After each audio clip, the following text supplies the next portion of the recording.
Hola a todos y todas, dadme mucha penina, pero aquí finamos la temporada de Tendencias Nakai.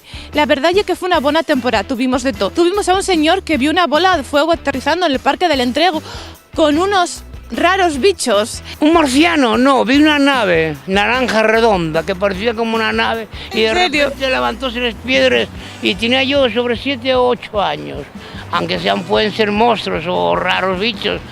También tuvimos a deportistas olímpicos que hacían mucha gimnasia de mantenimiento. Bueno, sí, pero prefiero la gimnasia deportiva. En realidad es eso, hay que darles vidita. ¿Qué más tuvimos?